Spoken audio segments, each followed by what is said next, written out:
Hello, everybody. Welcome to TJ Works Wood. If this is your first time visiting, go ahead and like and subscribe, and go ahead and hit that bell too. So anytime I have new videos coming out, you'll get a notification on that. This is video 2 of my entry table build. You can find the link to the first video, which is just me building the legs, and the description below. You can see I've already got the legs set up here. What I'm doing here is cutting a dado into the bottom back side of the legs. That way I can add a support, which will give the structure a little bit more rigidity. I am using a method that I saw on Chris Solomone's channel, Four Eyes Furniture, which I'll put a link down in the description that will get to his tips and tricks to show exactly what I'm talking about. But basically what I'm doing is putting a 1/8 inch drill bit plus the piece I will be putting into the dado to give spacing to allow that piece to go in, and the 1/8 inch drill bit accounts for the width of the blade.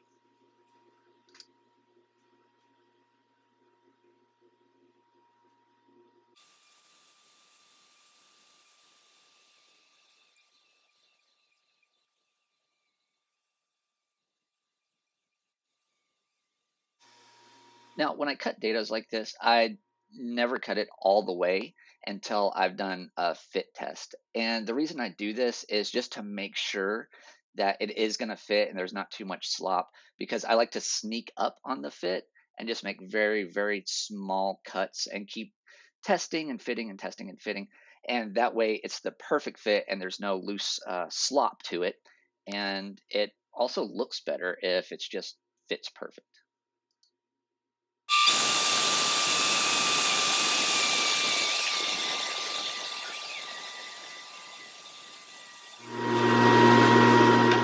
Alrighty, so we have the dados cut and the legs. The legs are essentially finished now, except for the aprons that go on there.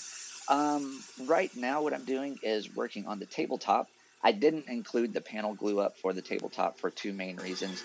There's plenty of videos on YouTube about how to do panel glue ups. It's pretty straightforward. But I think the most important reason I didn't add any panel glue up portion here is because I completely forgot to record it. So there you go. What I'm doing here is just flattening out the tabletop to have it parallel on both sides, no wobble, so when we put it together, it's nice and sturdy.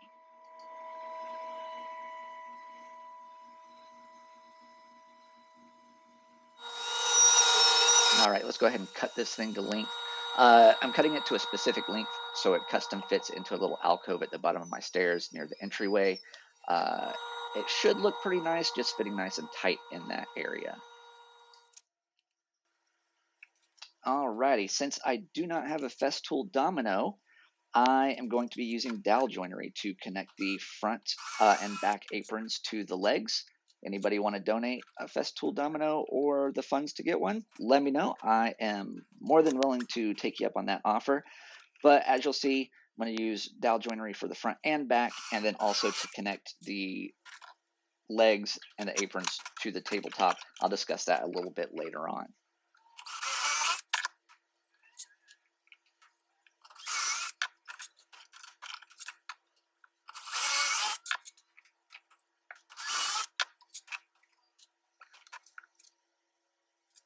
Alrighty, I have the dowel holes drilled in the apron pieces. So what I'm doing now is just aligning the holes in the legs so that the aprons are flush to the back and top of the legs. And as you notice just there, I did go ahead and label the apron front, back, top, bottom.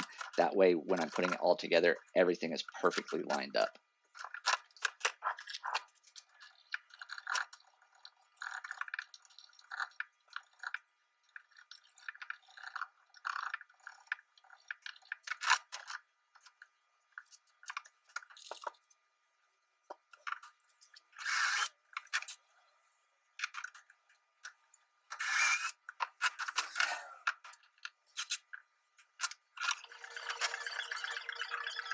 Alrighty, got the dowel joinery put in. Now we're just going to do a little dry fit, make sure everything looks somewhat presentable. I have my helper out here checking everything over, making everything fit securely and right and lines up. But now we'll go ahead and get the spacing set up for the top of the table and kind of get a good feeling for exactly what this thing is going to look like.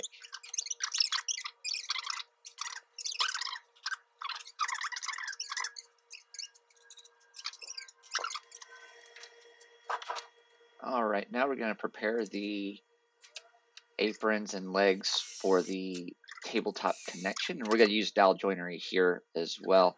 Now, in hindsight, I probably won't connect a tabletop to legs like this again, for a couple reasons. Wood movement, I didn't really consider that. I haven't had an issue with the table. I've had it put together for a while now, and it still looks good. Nothing's happening, but the putting it all together, as you'll see here in a minute, made it a little bit more time consuming than it needed to be. All right, we'll go ahead and transfer over the dowel hole location from the aprons to the tabletop bottom. The front is a little more complicated than the back because it is offset. It's not plumb with the front of the table. There's a little bit of a overhang. So I'm getting that set up. I like using these little pointed bits that you put in the holes, and then you can just tap it with a hammer and it'll leave little divots and show you exactly where to put the dowel holes. As you can see, the back's not so hard. It just lines directly up and flush with the back of the table.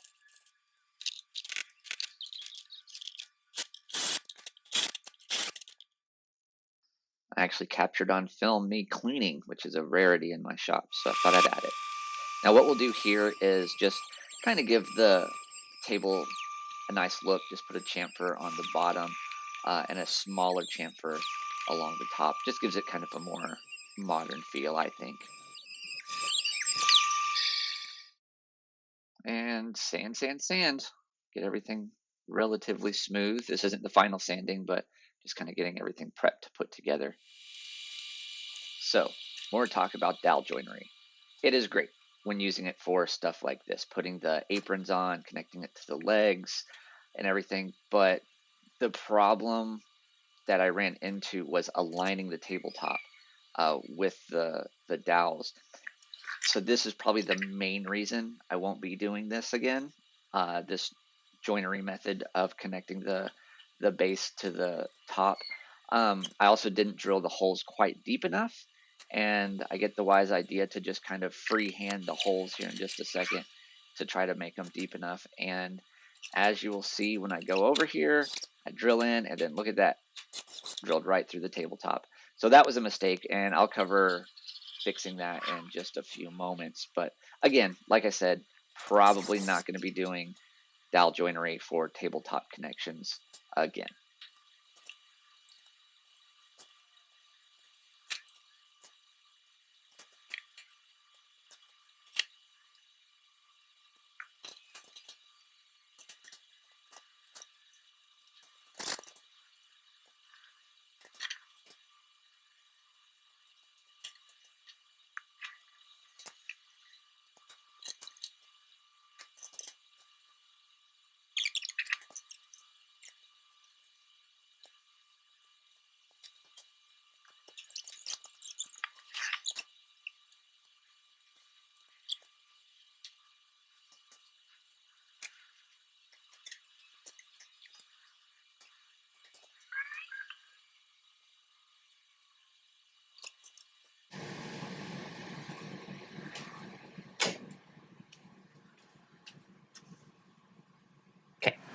Okay, so I kind of messed up, which is fine. But I was trying to deepen these holes, and it was a silly, foolish thing to do. I should have just made them deeper on the support on the bottom here, and I just blew right through the top. Of course, right, literally dead center in the front. So what I'm going to do is make a glue and sawdust plug and just fill that in. And then it'll look like not great for a while, but then when I sand it down, it won't look horrible. It's not going to look great. It's not going to look like a giant hole. So I'm going to get that mixed up and then put it on, y'all can see. Throw a little glue in here. And if anybody has a better way of doing this, just let me know down in the comments, because this is the best way I know how to do it. And I just grabbed some walnut sawdust. Let's put it here. Did this earlier, actually. This was I knew something like this might happen, whether it be today or different project. So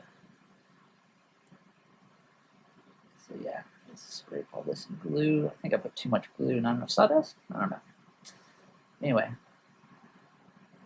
kind of basically just making your own wood filler. Can't really see what I'm doing here, but just get a nice consistency, nice and kind of thick. And then I'm just gonna push it down in there. Oops, no. This little scrap piece of walnut I have.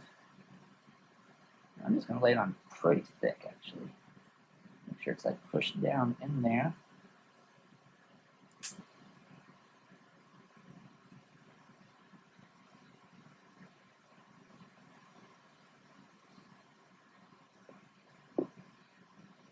Just throw a little sawdust on it too.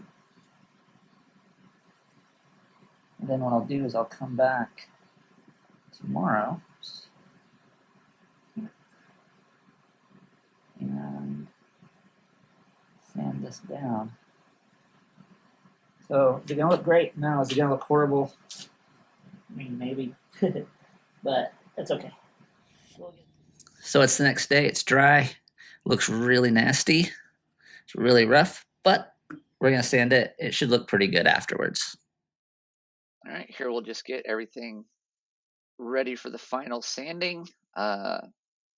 Flush cut that support there in the back and make sure everything looks good. And then now we will look at that top. Okay, so pretty rough there. So let's take the sandpaper.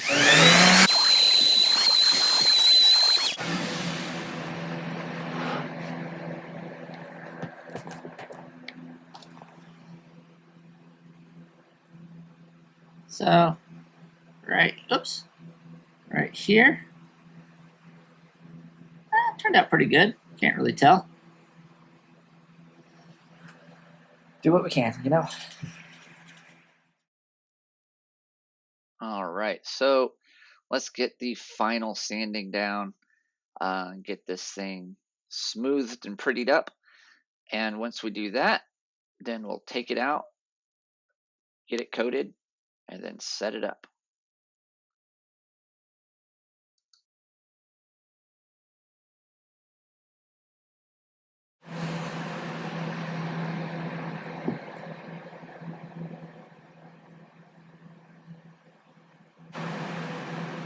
All right, now that people will know who built this thing, we'll go out and finish it off. Just give it a good few coats of lacquer finish, which I really think brings out the walnut.